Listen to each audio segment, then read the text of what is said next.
మీ business ఏదైనా మీ ఊర్లో promotion చేయాలంటే అది సుమన్ టీవీతోనే సాధ్యం. ఇప్పుడే సంప్రదించండి. ఈరోజు మనం మన యొక్క వండి నియోజకవర్గంలో ఆకివీడి మండలంలో పెద్దకాపారం గ్రామంలో మరి ఈరోజు తెలుగుదేశం మరి అదేవిధంగా జనసేన ఉమ్మడి అభ్యర్థిగా ప్రకటించిన తర్వాత ఈ గ్రామానికి విచ్చేసినప్పుడు నన్ను కానీ అదేవిధంగా నాగరాజు గారికి కానీ అందరికీ కూడా ఘన స్వాగతం పలికినటువంటి తెలుగుదేశం మరి జన సైనికులకు హృదయపూర్వక ధన్యవాదాలు నమస్కారాలు తెలియజేసుకుంటా ఉన్నాం. ముందుగా ముఖ్యంగా గ్రామాల్లో చూస్తూ ఉన్నాం. ఈరోజు ఈ గ్రామం అంటే తోట సీతారామలక్ష్మి గారు మన యొక్క రాజ్యసభ సభ్యురాలుగా పనిచేశారు. ఇప్పుడు ప్రజెంట్ జిల్లా అధ్యక్షురాలుగా సుదీర్ఘకాలం చేసినటువంటి ఆవిడ ఎక్కడైతే ఈ గ్రామాన్ని ఎంతో ఉన్నతమైన స్థాయికి డెవలప్ చేయడం జరిగింది. ఇక్కడ కమ్యూనిటీ హాల్స్ కానీ పిహెచ్ సెంటర్స్ కానీ ఏదైనా వాటర్ సమ్మర్ స్టోరేజ్ ట్యాంక్ కానీ వాటర్ ట్రీట్మెంట్ కానీ అన్నీ కూడా సంపూర్ణంగా రోడ్స్ కానీ అన్నీ కూడా పూర్తి చేయడం జరిగింది.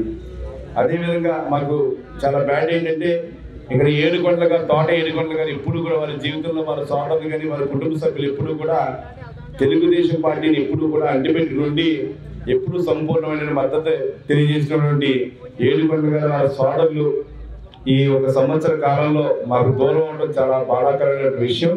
ఎందుకంటే సౌమ్యుడు ఎంతో మృదు స్వభావి అన్ని రకాల అందరికీ కూడా ఉపయోగపడేటువంటి వ్యక్తి ఆయన లేకపోవడం చాలా బాధాకరమైన విషయం. మాకు తీరం లోటు అయినప్పటికీ కూడా ఈరోజు గ్రామంలో అదేవిధంగా తెలుగుదేశం జనసేన సైనికులందరూ కూడా గత 2014లో పవన్ కళ్యాణ్ గారు గ్రామ స్థాయిలో వారికి కమిటీలు కానీ అదేవిధంగా నియోజకవర్గ ఇన్ఛార్జీలు కానీ లేని సమయంలోనే ఆయన మద్దతు ఇస్తే ఉండి నియోజకవర్గంలో 36,000 ఓట్ల మెజార్టీ తీసుకురావడం జరిగింది. మరి ఇవాళ అన్ని కమిటీలు ఉన్నాయి, అన్ని రకాలుగా వారు కూడా ఉన్నారు. కాబట్టి వారి యొక్క మద్దతు కూడా తెలపడం ద్వారా ఈ యొక్క సంవత్సరంలో జరిగేటువంటి ఏప్రిల్ మాసంలో జరిగేటువంటి ఎలక్షన్కి మీ అందరి ఓటు అభ్యర్థిస్తానికి మీ గ్రామానికి రావడం జరుగుతూ ఉంది.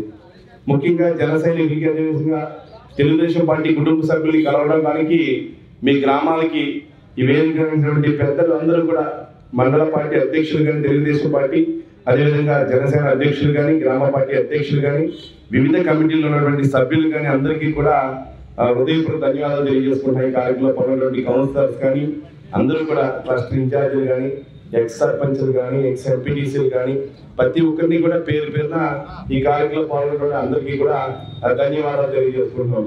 ముఖ్యంగా ఈ గ్రామంలో ఇప్పుడు 2 విషయాలు తీసుకురావడం జరిగింది.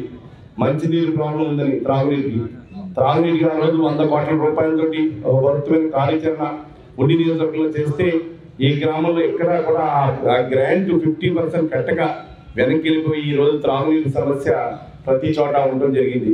ఈ గ్రామం ఇక్కడ అన్ని గ్రామాల్లో అదే ప్రాబ్లం ఉంది. సుమారుగా 70 గ్రామాలకి అంటే ఆకివీడి నగర పంచాయతీ కాకుండా ఉన్నటువంటి గ్రామాలన్నింటికి కూడా సుమారుగా 101 కోటి శాంక్షన్ ఉంటే దాన్ని యూటిలైజ్ చేయక 50% కట్టక వెనక్కి వెళ్ళిపోయినటువంటి పరిస్థితి కనపడతా ఉంది. అంతేకాదు ఇక్కడ రోడ్ ఎక్షన్స్ సైట్లు పోయినాయి 40 మంది దాకా. వారికి కూడా న్యాయం చేయడానికి నా వంతు ప్రయత్నం కూడా చేస్తా అని చెప్పి తెలియజేసుకుంటున్నా. అదేవిధంగా అన్నిటికన్నా ముఖ్యంగా నిన్న చంద్రబాబు నాయుడు గారు బీసీలకి చక్కగా జైగో బీసీ కార్యక్రమంలో ఎప్పుడు ఎన్నడూ ఎరగని విధంగా ఒక బృహత్తమైన కార్యాచరణ తీసుకురావడం జరుగుతూ ఉంది. బీసీల్లో సబ్ క్యాస్టెస్ ఏ క్యాస్ట్ ఎలా ఇస్తామో కూడా వాళ్ళు డిక్లరేషన్ ఇచ్చారు నీట్గా ప్రతి ఒక్కరికి తెలిసే విధంగా. ముఖ్యంగా వృద్ధులకి పెన్షన్ కోసం 30 రూపాయలు ప్రారంభించిన పెన్షన్ చంద్రబాబు నాయుడు 2,000 తీసుకెళ్లారు. ఈరోజు 4,000 రూపాయలు ఇవ్వడానికి వచ్చిన ప్రభుత్వంలో 50 సంవత్సరాలకి వయసు కుదించారు. అంటే ఎంత అడ్వాంటేజ్. ఈరోజు ప్రతి ఒక్క బీసీ కుటుంబంలో ఏదైతే చేతి వృత్తులే కాదు ఎవరైనా సరే ఏదైతే పని చేసుకునేటువంటి ఆధారం వయసు తగ్గేటప్పుడు కష్టమవుతుంది. కాబట్టి వారందరికీ కూడా 50 సంవత్సరాలు దాటినటువంటి ప్రతి వ్యక్తికి కూడా పెన్షన్ వచ్చే విధంగా పూర్తి స్థాయిలో చర్యలు తీసుకోవడం జరుగుతూ ఉంది.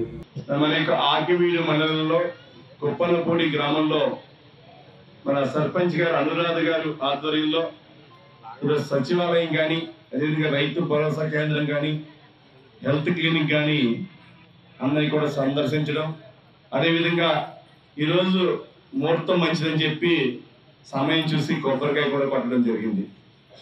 ముఖ్యంగా ఈ సచివాలయ వ్యవస్థ కానీ రైతు భరోసా కానీ హెల్త్ క్లినిక్ కానీ మూడింటి గురించి మాట్లాడాలంటే ముందు కేంద్ర ప్రభుత్వం నిధుల ద్వారా ఇక్కడ అన్ని చేయడం జరుగుతూ ఉంది. కానీ కేంద్ర ప్రభుత్వానికి ఏ విధమైన మోడీ సర్కార్ కానీ ఎటువంటి ప్రభుత్వం ఎక్కడ కూడా ఇంపార్టెన్స్ ఇవ్వకుండా ఫండ్స్ అన్ని మాయన్నట్టుగా వ్యవహరిస్తూ ఉంది. ఈరోజు చూస్తున్నాం రైతు భరోసాలు తీసుకొచ్చారు. రైతు భరోసాలో ఒక 50 రకాల సేవలు పెడితే ఆ సేవల్లో రైతులకి 10% కూడా చేయలేని పరిస్థితి.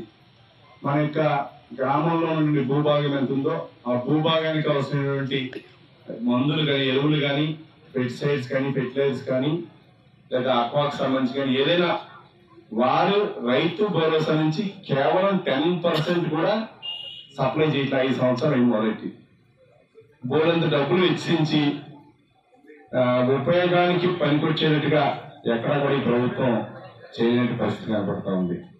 ఇక్కడ సర్పంచ్ గారు నెగ్గారు. వారికి ఏ విధమైన నైతిక విలువ లేకుండా రాజ్యాంగబద్ధంగా గ్రామ స్వరాజ్యం అంటారు రోజు వారు. అంబేద్కర్ గారు రాసిన రాజ్యాంగం ఉంది, గాంధీ గారి గ్రామ స్వరాజ్యం ఉంది అంటున్నారు. ఆ స్వరాజ్యానికి లోపల మేము పనిచేస్తా ఉన్నాం అంటున్నారు. సర్పంచ్ గారికి నైతిక విలువలు ఏమి ఇవ్వకుండా స్థానికంగా శాసనసభ్యుడిగా నేను గెలిచినప్పటికి కూడా నాకు ఏ విధమైన ఫండ్స్ కేటాయించకుండా గ్రామాభివృద్ధిని కుంటుకొస్తా ఉన్నారు.